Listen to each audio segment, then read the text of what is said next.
오늘 우리에게 주시는 하나님의 말씀 시편 37편 7절에서 11절까지의 말씀입니다. 구약 성경 828면에 있습니다. 시편 37편 7절에서 11절까지의 말씀입니다. 성경책을 빠짐없이 다 찾아주시기를 부탁드리고, 또 혹시 성경을 가지고 오지 못하신 우리 성도님은 화면을 보셔도 좋습니다.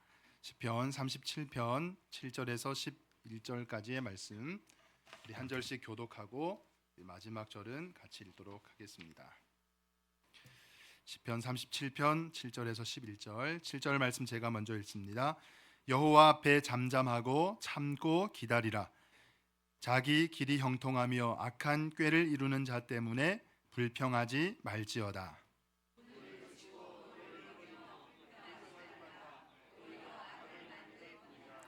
진실로 악을 행하는 자들은 끊어질 것이나 여호와를 소망하는 자들은 땅을 차지하리로다.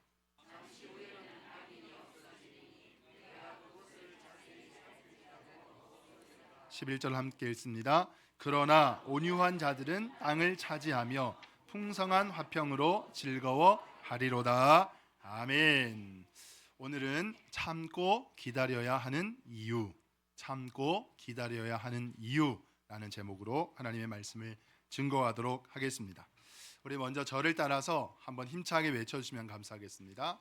우리 각자 가슴에 이렇게 손을 얹으시고 자기 영혼을 향해서 선포하시는 거예요. 지난 금요일에도 내 영혼아 어찌하여 내가 낙심하며 어찌하여 내 속에서 불안해하는가, 소망을 두라, 이렇게 선포해야 된다고 말씀드렸는데요. 오늘 각자 가슴에 손을 얹고 자신을 향해서, 영혼을 향해서 힘차게 선포하겠습니다. 이렇게 선포합니다. 내 영혼아 기뻐하라. 내 영혼아 기뻐하라. 내 영혼아 감사하라. 내 영혼아 감사하라. 자, 마지막으로 제일 크게 합니다. 오늘 말씀 제목이에요. 내 영혼아 참고 기다려라. 내 영혼아 참고 기다려라. 아멘. 감사합니다. 자, 우리가 살아가면서 어려울 때가 참 많이 있습니다. 정말 참아야 되고 또 기다려야 되는, 그것이 얼마나 힘든지 몰라요. 참고 기다리기가 힘들 때가 너무너무 많죠. 그렇지만 오늘 성경은 분명히 말씀을 하고 있습니다. 우리가 선포한 바와 같이 그렇게 참고 기다려야 된다. 참고 기다려라. 자, 그러면 분명히 말씀을 하시는데요. 마지막 11절 말씀이에요. 땅을 차지한다. 땅을 차지한다. 즉 이게 무슨 말입니까? 세상의 풍성한 복으로 하나님이 갚아 주신다는 거예요. 참고 기다리면. 두 번째 뭡니까? 11절 하반절입니다. 풍성한 화평으로 즐거워하리로다. 그래서 지금 무슨 말입니까? 세상의 풍성한 복도 복이지만 우리의 영혼이 힘을 얻고 평안을 누리게 되고 기쁨으로 충만한 그날이 반드시 오게 된다. 누구 말씀이라고요? 하나님 말씀이라는 겁니다. 사랑하는 우리 모든 성도님 한 분도 빠짐없이 하나님 약속하신 이 은혜와 복을 다 누리는 인생 되시기를 예수님의 이름으로 축복합니다. 자, 오늘 성경이 이렇게 말씀하죠. 여호와 앞에 잠잠하고 참고 기다리라. 자기 길이 형통하며 악한 꾀를 이루는 자 때문에 불평하지 말지어다 그랬습니다. 자, 한번 따라하겠습니다. 악인의 형통은 축복의 도구이다. 자, 한 번만 더 하겠습니다. 악인의 형통은 축복의 도구이다. 예, 감사합니다. 자, 우리가 살아가다 보면 이런 일들이 꼭 있는 것 같습니다. 저런 사람이 어떻게 저렇게 잘 될까? 그렇게 지금도 생각하시는 분이 혹시 계실지 몰라요. 저런 사람이 어떻게 저렇게 잘 될 수가 있을까? 하나님이 계신다면 왜 저렇게 악한 사람이, 왜 저렇게 나쁜 사람이 잘 되는 것을 그냥 보고만 계신 걸까? 왜 그냥 놔두시는 걸까?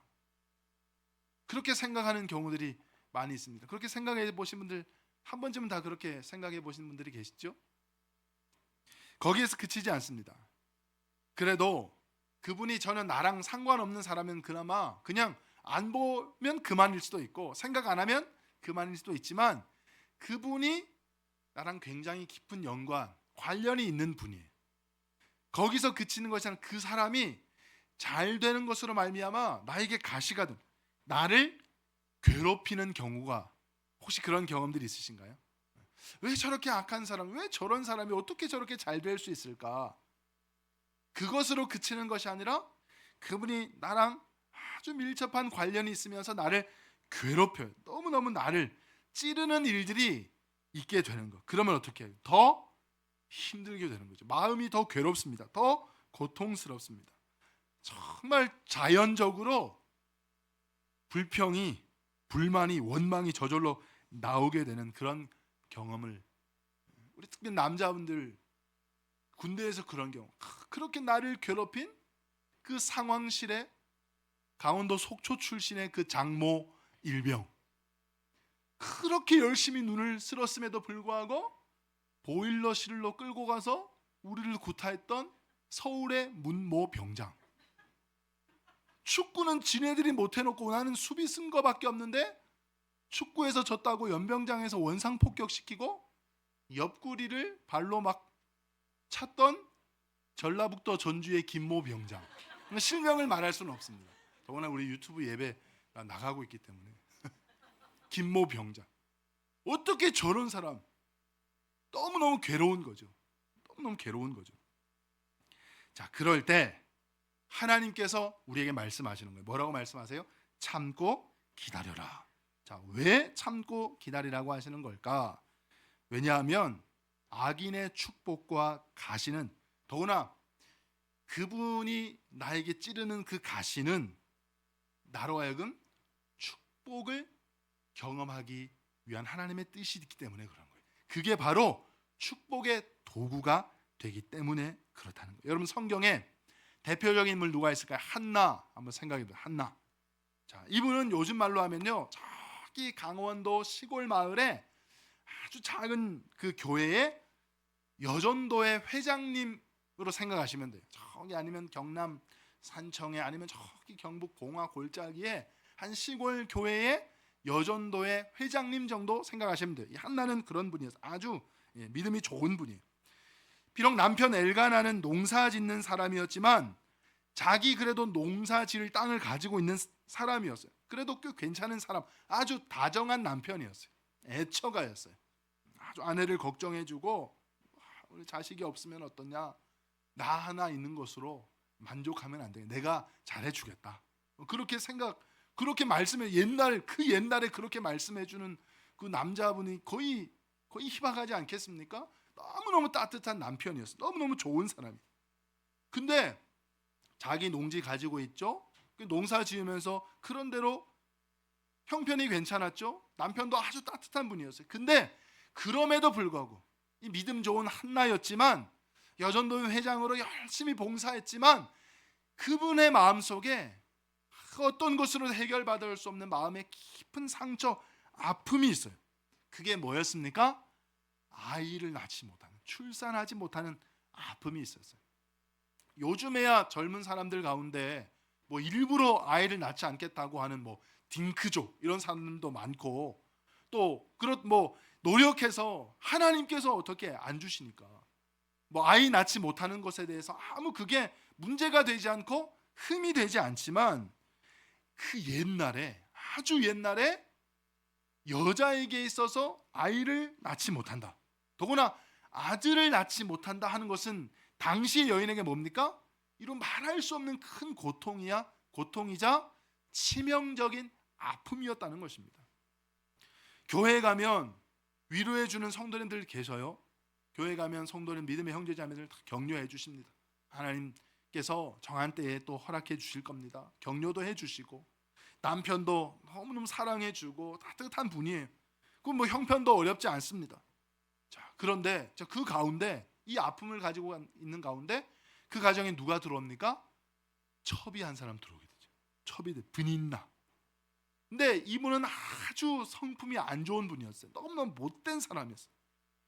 첩 주제에 본처한테 막 기어오르는, 무서운 줄 모르고 막 대드는, 못살게 구는 그런 나쁜 여자 분인나가 들어왔어요.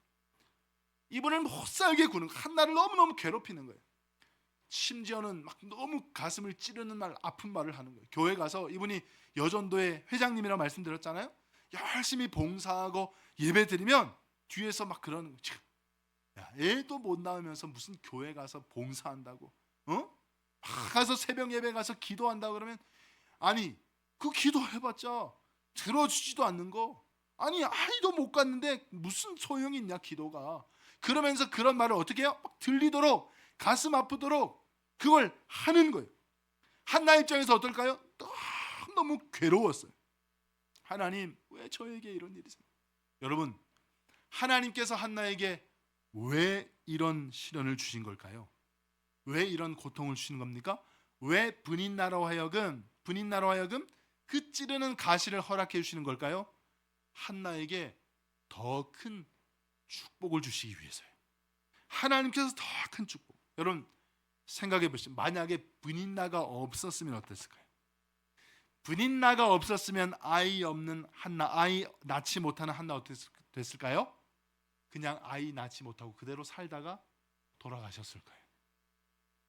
분인나가 없었으면. 분인나가 들어왔습니다.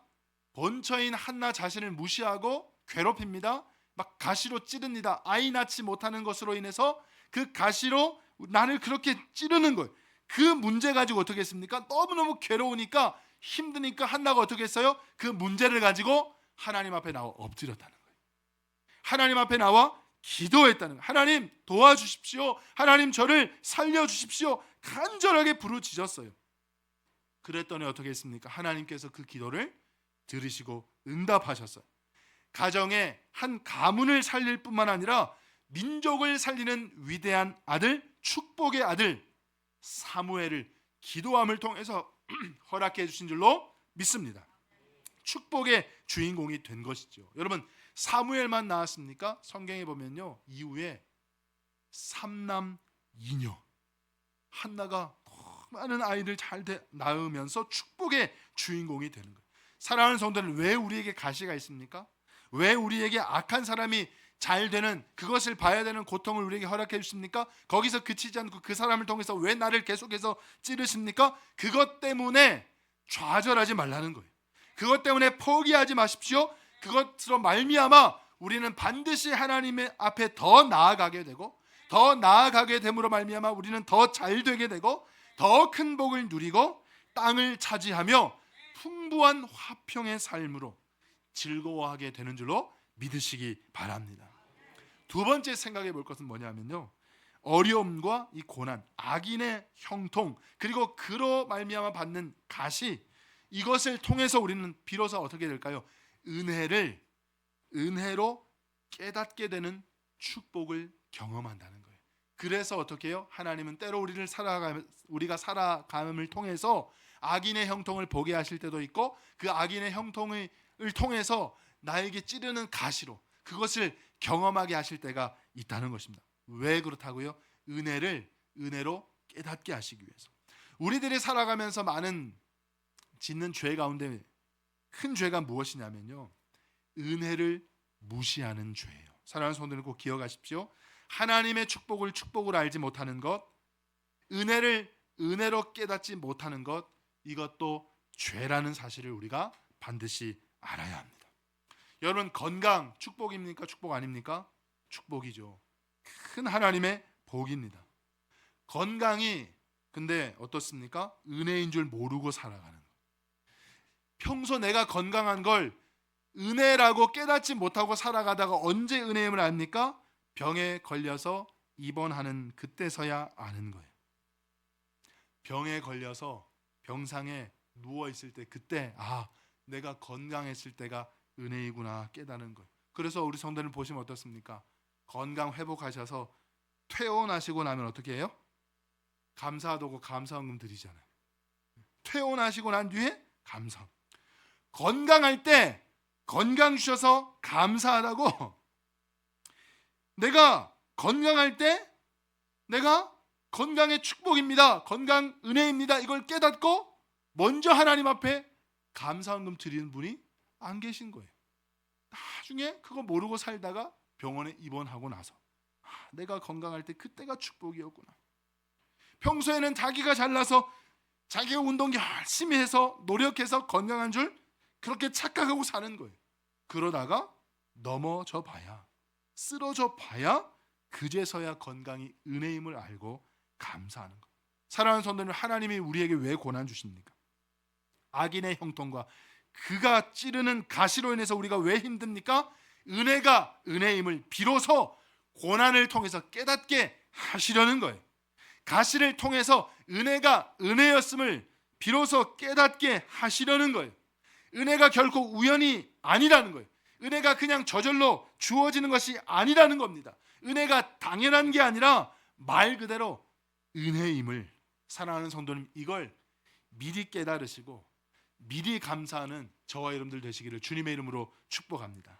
세 번째 뭐냐면요, 이 고난과 이 가시를 통해서 하나님의 사명을 감당하는 사명자로 성장하게 하기 위해서 하나님은 악인의 형통, 그것을 보게 하시고 그가 찌르는 가시를 경험하게 하시는 거예요. 헨리 나우엔이라고 하는 위대한 영성신학자, 지난번에도 한번 말씀드린 적이 있습니다.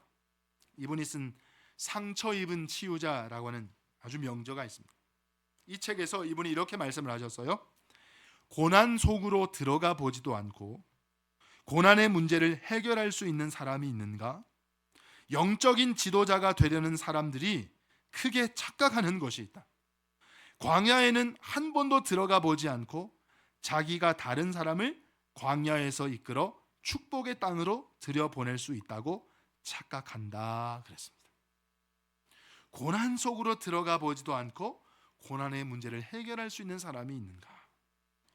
어려움을 당해보지 않고 어려움을 당한 사람을 이해할 수 있을까요? 그렇지 못한 거예요.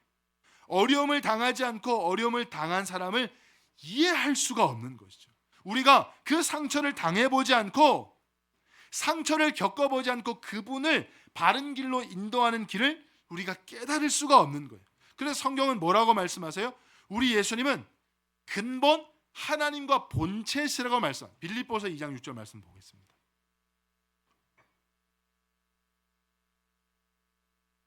빌립보서 2장 6절 말씀 뭐라고 합니까? 그는 근본 하나님의 본체시다 그랬어요. 그분이 뭐라고 그랬어요? 예수님이 하나님이라고 그랬어요. 하나님과 동등됨을 그러나 취할 것으로 여기지 아니하셨다 하는 겁니다. 그리고 또 보겠습니다. 자, 그분은 하나님과 본체예요. 하나님과 그분이 하나님이에요. 근데 히브리서 4장 15절 보겠습니다. 히브리서 4장 15절. 우리에게 있는 대제사장 누구예요? 예수 그리스도. 우리의 연약함을 하나님과 본체신 예수 그리스도, 하나님과 동등하신 예수 그리스도 대제사장은 그런 분이신데 우리의 뭐라고 하셔?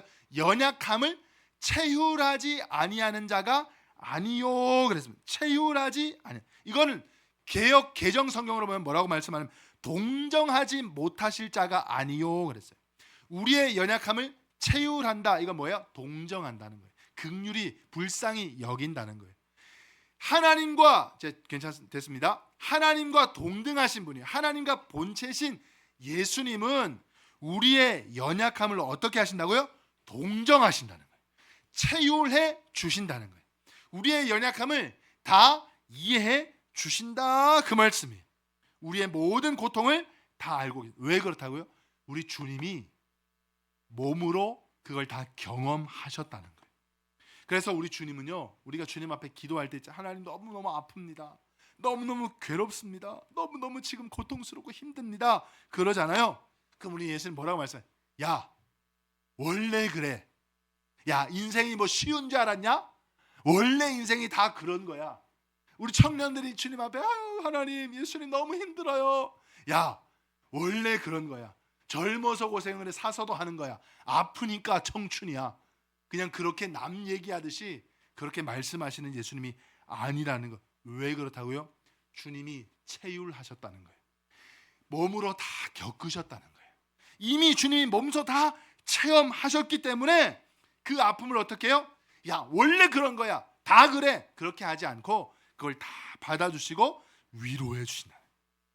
우리가 상처받을 때, 우리가 고통을 겪을 때 그 문제를 가지고 주님 앞에 나아가면 원래 인생은 고통이야. 그래서 고해야, 고난의 바다야, 그렇게 말씀하시지 않는다.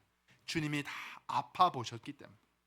사랑하는 성도님, 이 시간에도 우리 예수님은 우리의 모든 고통과 아픔을 다 이해하고 계신 줄로 믿으시기를 바랍니다. 그 주님이, 그 하나님과 동등하신 주님, 하나님과 본체이신 예수님이 인간의 몸을 입고 오신 거예요. 스가랴 9장 9절 말씀에 예수님께서 낙이 타고 예수님 예루살렘에 입성하시는 장면 미리 예언하는 장면 말씀하시잖아요. 그는 겸손하였다 그러잖아요. 겸손하다. 그 여기서 겸손, 지난번에 재직 세미나 때 말씀드렸어요. 겸손이라고 하는 히브리 원어의 아니라고 하는 말, 아니라고 하는 말 속에 고난의 의미가 담겨 있어요. 연약의 의미가 담겨 있어요. 고통이라는 의미가 담겨 있습니다. 가난이라는 의미가 담겨 있어요. 겸손하다는 그 말의 의미는 뭐라고 말씀하세요? 예수님이 그 모든 것들 다 경험하셨다는 거예요. 연약하디 연약한 인간의 몸을 입고 하나님과 본체이신 예수님이 이 땅에 내려오신 것, 그게 겸손이라는 거예요. 그리고 어떻게 해요? 그 고난을, 대제사장과 사두개인들, 그 사람들의 핍박을 다 어떻게 하셨습니까? 경험하신 거예요. 가룟 유다의 배신을 몸소 체험하신 거예요. 그래서 어떻게 해요? 배신당한 아픔도 우리 주님은 다 아시는 거예요. 5,000명, 2만 명씩 막 몰려와가지고 밥 줄 때는 막 좋다고 막 아멘 할렐루야 은혜 받다가 십자가 골고다 언덕으로 십자가 지고 걸어가시는 순간에 어떻게 해요? 하나도 남김없이 다 주님 버리고 떠날 때 그 허무함의 아픔을 우리 예수님께서 직접 경험하신 거예요. 그래서 어떻게 해요? 허무함을 겪으시는 우리 부모님의 마음을 다 알고 계시는 거예요.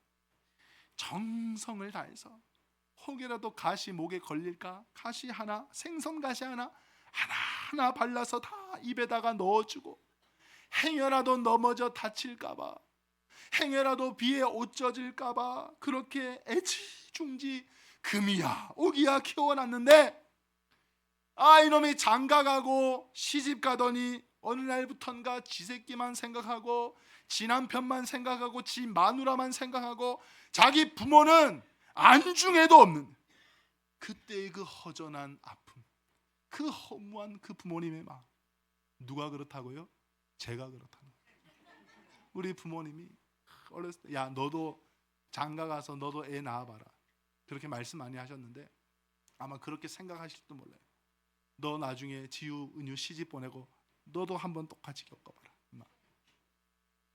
그 부모님, 사랑하는 우리 부모님들의 그 허무함, 그 허전함, 우리 주님께서 이 시간 위로해 주시기를 주님의 이름으로 축복합니다. 왜 그렇다고요? 주님이 다 경험해 보신 거예요.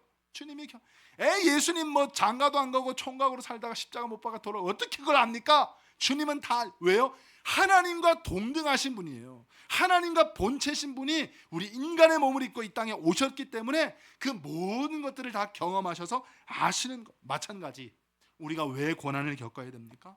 왜 악인의 그 형통, 그들의 찌르는 가시로 인해서 상처를 경험합니까? 그것을 통해서 비로소 우리는 뭐가 될까요? 사람 되는 거예요. 내가 아파봐야, 내가 고생해봐야 다른 사람이 아픈 걸 아는 거예요. 내가 고통당해봐야 다른 분이 고통당하는 걸 아는 거예요. 그분을 이해하게 되는 거예요.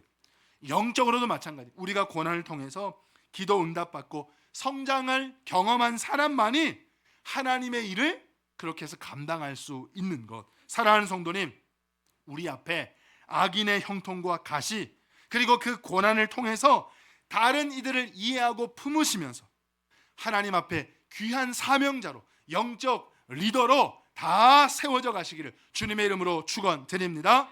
네 번째, 악인의 형통, 그들의 찌르는 가시를 통해서 우리 앞에 고난과 고통을 통해서 우리는 뭘 훈련하게 되느냐? 기도를 훈련하게 된다는 거예요. 자, 주님께서 우리가 평안할 때 그래 뭐라고 말씀하셨어요? 쉬지 말고 기도하라고 말씀하셨어요. 평안할 때도 기도하라고 하셨지만 우리가 그게 잘 되나요, 여러분? 쉬지 말고 평안할 때 기도 잘 되시는 분들 얼마나 계실까요? 그게 잘 안 되는 거예요. 그런데 여러분 보십시오. 종교개혁자 마틴 루터가 이런 말씀했어요. 성도는 기도하는 순간부터 강해진다 그랬어요. 성도는 뭐 하는 순간부터? 기도하는 순간부터 강해진다. 여러분, 기도하셔서 강해지는 축복을 경험하시기를 주님의 이름으로 축원드립니다. 성도는 그런 거예요. 기도하는 순간 강해. 기도는 문제를 해결하는 유일한 열쇠, 가장 강력한 무기거든요. 그래서 기도할 때 우리가 강해진다. 주님 말씀하셨어요. 수고하고 무거운 짐진 자들아 다 내게로 오라. 내가 너희를 쉬게 하리라 그랬어요. 여러분, 기도하면 어떻게 돼요? 내 어깨에 매여 있는 짐이 기도하는 순간 어떻게 될까요? 예수님 어깨로 옮겨지기로. 할렐루야. 믿으시기 바랍니다. 기도하는 순간 내 어깨의 짐이 주님 어깨로 넘어가는 거예요. 사랑하는 성도님, 기도하셨어. 무거운 짐을 나 홀로 지고 견디다 못해 쓰러지지 마시고 기도하셔서 그 무거운 짐 주님 어깨로 다 넘기시고 기쁘게 신나게 행복하게 강하게 사시는 저와 여러분들 되시기를 주님의 이름으로 축원합니다.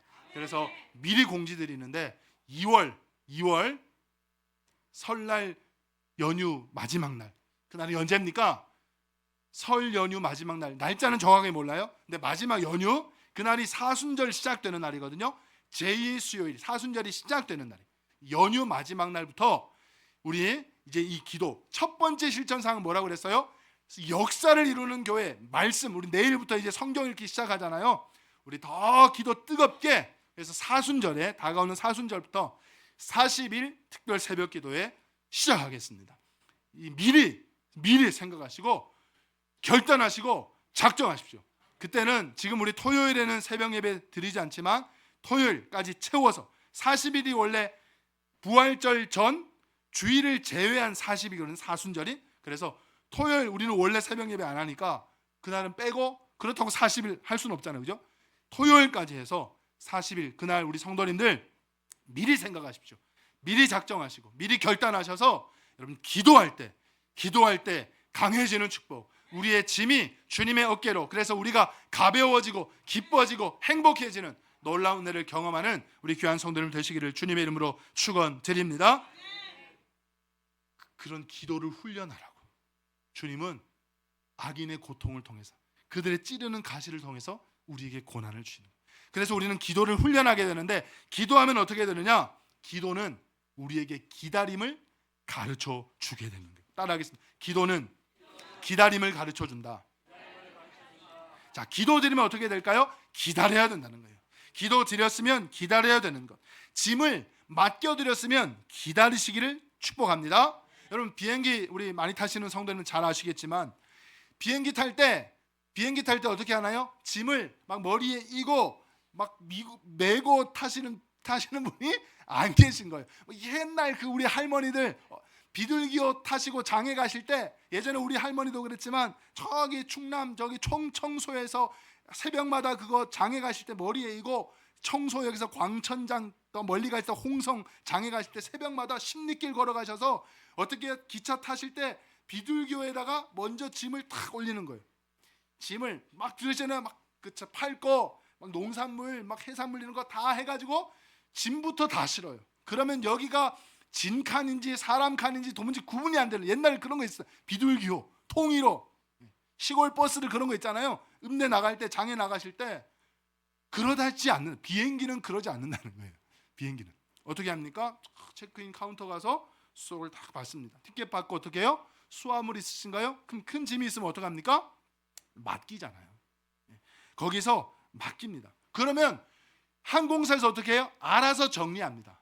알아서 정리해서 다 비행기에 실어준 다음에 뉴욕 가는 분은 뉴욕 가든, 저 아프리카 케냐 가는 분은 케냐 가든, 어디든지 걱정하지 않고 거기 내리면 어떻게 해요? 자동으로 그냥 짐을 실어다 주는 거예요. 근데 어떻게 합니까? 기다려야죠. 그죠? 그래서 내릴 때 어떻게 합니까? 1층 도착층에 가서 수화물 이제 나오는 컨베이어 벨트 앞에 가서 기다리는 거예요. 내 짐 언제 나오나 계속 기다리는 거예요.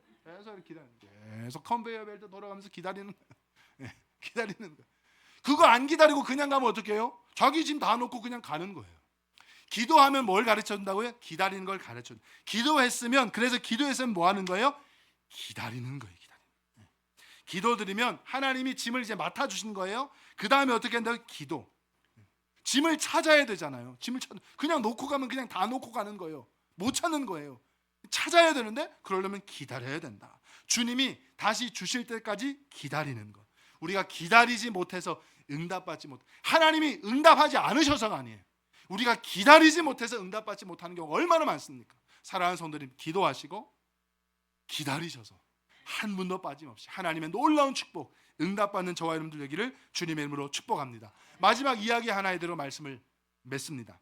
이그나치 얀 파데레스키라고 하는 분이 계셨습니다. 이름이 뭐라고요? 파무침이 아니고 이그나치 얀 파데레스키. 이그나치 얀 파데레스키라고 하는 아주 훌륭한 분이 계셨어요. 이분이 폴란드 분인데요, 세계적인 피아니스트예요. 나중에 폴란드 수상까지 역임하시는 아주 훌륭한 이그나치 얀 페데레스키, 파데레프스키, 저도 헷갈립니다. 파데레프스키. 자, 이분이 뉴욕의 아주 훌륭한 피아니스트인데요, 뉴욕의 링컨 센터라고 하는 곳에서, 우리나라로 치면 저기 뭐 세종문화회관이나 예술의 전당 이런 곳이, 거기서 연주할 때 이야기였대. 일화를 소개해드리고 말씀했습니다. 이분이 워낙 유명한 분이니까 연주를 감상하기 위해서 많은 분들이 오실 건 아니겠습니까? 아무리 비싼 티켓이라도 다 매진이에요, 매진. 그래서 막 거기 연주에 맞는 아주 좋은 이제 드레스 코드로 맞춰 최고 좋은 옷을 입고 1시간 전부터 막 사람들이 이제 들어오기 시작하는 거예요. 요즘에는 초등학생들은 그런 연주에 잘 못 들어가잖아요. 부모님만, 성인들 이제 들어갈 수 있습니다. 근데 아마 그 옛날이니까, 옛날에는 초등학생들도 이제 같이 엄마 손잡고 들어올 수 있었나 봐요. 피아니스트를 꿈꾸는 이 이그나치 얀 파데레스키와 똑같은 이 훌륭한 피아니스트를 꿈꾸는 한 초등학생이 엄마를 따라왔습니다. 근데 와도 너무 일찍 왔잖아요. 아이 입장에서 얼마나 지겹겠어요. 1시간 동안 기다리는 게. 그래서 막 이제 막 몸을 막 이제 막 비비꼬기 시작하면서 막 괴롭습니다. 일어났다가 앉았다가 그러면서 급기야 이제 돌아다니기 시작하더니 갑자기 무대 위로 난입을 합니다. 그래서 그 무대에 이제 이그나치 얀이 연주하려고 하는 그랜드 피아노, 이 그랜드 피아노와 한 최소한 2배 정도 되는 엄청나게 큰 피아노 앞에다가 그냥 가더니 얘가 앉아버리는 거예요. 경호원들이, 안전요원들이 스태프들이 깜짝 놀라서 막 뛰어오려고 하는데, 그 모습을 뒤에서 이제 연주를 준비한 이 얀이 그 모습을 보더니 그냥 하지 마세요, 그냥 놔두세요. 그렇게 이제 스태프들을 제지한 거예요. 그러더니 이분이 웃으면서 그 아이를 바라보면서 무대 위로 걸어갑니다. 그럼 어떻게 했을까요? 그 아이를 자기 무릎에 턱 앉혀놓고 그때 그러고 나서 연주를 시작하셨다는 그런 일화 있습니다. 사랑하는 성도님, 이제 우리가 말씀 붙잡고 또 한 주간 세상으로 나아갑니다. 또 한 주간, 또 일주일, 지금까지 또 상관도 힘든데 또 어떻게 살아야 되나? 특별히 고통과 문제 가운데 이거 또 어떻게 해결해야 되나?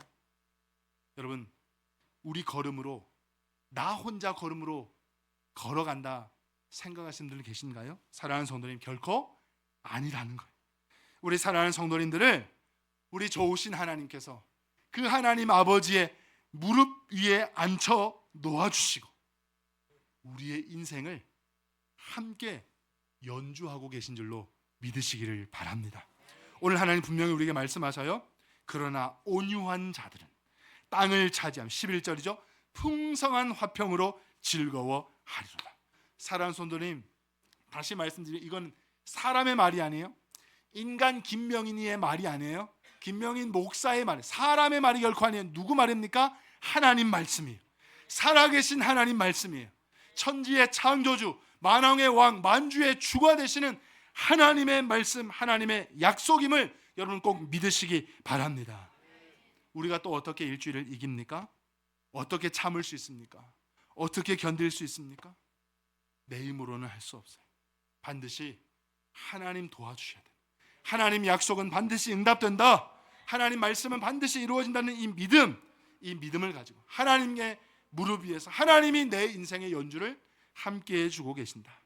그래서 어떻게 더 하나님 앞에 기도함으로 더 가까이 나아가시고 평소 은혜가 은혜임을 늘 감사하면서 하나님 앞에 주님과 동행하는 그런 귀한 인생들 되시기를 주님의 이름으로 축복합니다. 그리하여 오늘 주님 약속하시는 세상의 복, 세상의 복뿐만 아니라 영혼의 축복, 영혼의 평안, 참된 복까지 풍성하게 누리며 사시는 우리 귀한 성도님들 다 되시기를 다시 한번 우리 예수님의 이름으로 축원드립니다.